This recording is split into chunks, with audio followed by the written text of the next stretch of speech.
अस्सलाम वालेकुम dear students, आज के लेक्चर में हम class first year mathematics chapter number 3 vectors के बारे में पढ़ेंगे। और आज के लेक्चर में ख़ास तौर पर वेक्टर्स में position vector of a point के बारे में पढ़ेंगे। तो सबसे पहले आते हैं वेक्टर की डिफिनीशन की तरफ। Those physical quantities which need proper unit and magnitude are called scalars, while those physical quantities which needs proper unit, magnitude and direction are called vectors।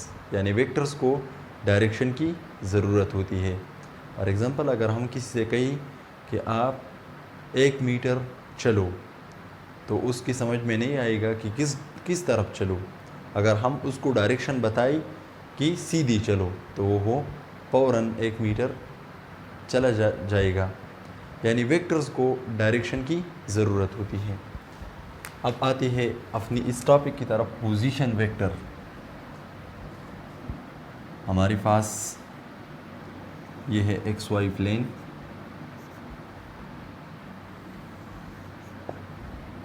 ये X एक्सिस है, ये Y एक्सिस है। ए हमारे पास ये origin है, ए हमारे पास ये point है। ओरिजिन से लेकर इस पॉइंट तक ये क्या है? ये ए का पोजीशन वेक्टर है। पोजीशन वेक्टर ऑफ ए क्या है? OA। इसी तरह बी हमारे पास एक और पॉइंट है, इसका पोजीशन वेक्टर क्या होगा? इसको ओरिजिन के साथ मिला लेते हैं, तो बी का पोजीशन वेक्टर होगा OB। पोजीशन वेक्टर ऑफ ए ये हमारे पास बराबर है किसकी? OA की। वेक्टर को हम इस तरह रिप्रेजेंट कर सकते हैं कि इस पर ये एरो का निशान जो है वो लगाएंगे। इसी तरह पोजीशन वेक्टर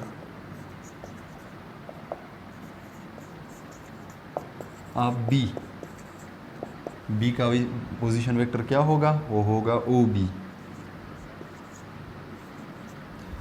अब हमें AB का पोजीशन वेक्टर मालूम करना है कि AB का पोजीशन वेक्टर हम किस तरह मालूम करेंगे कि AB का पोजीशन वेक्टर क्या होगा। इन वेक्टर्स को हेड एंड टेल रूल्स के साथ ऐड कर लेते हैं। तो हमारे पास OA ये फर्स्ट वेक्टर है, OB ये सेकंड वेक्टर है, और OA फर्स्ट वेक्टर है, AB सेकंड वेक्टर है, और OB इसका रिजल्टेंट वेक्टर है। ये जो है ये इन दोनों वेक्टर्स का रिजल्टेंट है, क्योंकि OB जो है ये पहले वेक्टर के टेल के साथ ये जो है ये जॉइन हुआ है, और आखिरी वेक्टर के हेड के साथ जॉइन हुआ है। तो हमारे पास OA प्लस AB ये बराबर होगा OB की। OA प्लस AB ये इस वेक्टर के बराबर होगा, क्योंकि इसका टेल आखिरी वेक्टर के इसका हेड आखिरी वेक्टर के हेड के साथ कनेक्ट है, और इसका टेल पहले वेक्टर की टेल के साथ कनेक्टेड है। तो OB इन दोनों वेक्टर्स का रिजल्टेंट है। अब AB is equal to OB। अब OA हमारे पास पॉजिटिव है, जब राइट साइड पर शिफ्ट होगा तो ये नेगेटिव होगा OA। तो हमारे पास ये एक फार्मूला बन गया है कि हमें अगर A का पोजीशन वेक्टर OA मालूम हो, B का पोजीशन वेक्टर OB मालूम हो, तो हम AB वेक्टर इस फार्मूला की मदद से मालूम कर सकते हैं कि OB माइनस OA यानी B की पोजीशन वेक्टर से A का पोजीशन वेक्टर सब्ट्रैक्ट कर लेने से। तो ये हमारे पास एक फार्मूला बन चुका है। इस फार्मूला को इंशाल्लाह हम आइंदा लेक्चर्स में यूज़ करेंगे। अब आते हैं मिड पॉइंट की तरफ। अगर हमें A का पोजीशन वेक्टर मालूम हो, इसी तरह B का पोजीशन वेक्टर मालूम हो, और हमें AB का मिड पॉइंट मालूम करना हो, इस मिड पॉइंट का पोजीशन वेक्टर क्या होगा? ओ एम को ओ के साथ ओरिजिन के साथ मिला लेते हैं, हमारे पास ओ है। अब ओ एम हम किस तरह मालूम करेंगे? मिड पॉइंट का पोजीशन वेक्टर। तो हम वेक्टर ए और वेक्टर बी, ए की पोजीशन वेक्टर और बी की पोजीशन वेक्टर को ऐड करेंगे और इसको 2 पर डिवाइड करेंगे, यानी दोनों वेक्टर्स का एवरेज लेंगे हम। O A plus O B divide by 2, ये हमारे पास मिड पॉइंट का पोजीशन वेक्टर है। अब रेशो फार्मूला की तरफ आते हैं।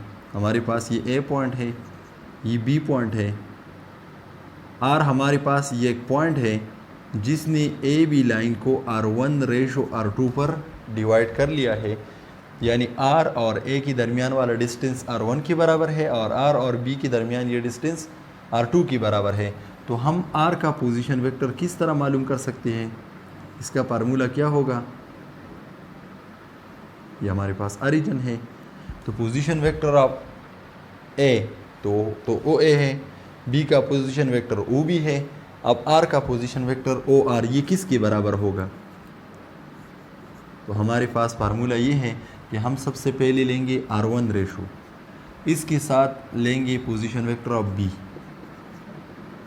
प्लस अब लेंगे R2 रेशो, इसके साथ पोजीशन वेक्टर लेंगे ए पॉइंट का O A, divide by R1 ratio R2।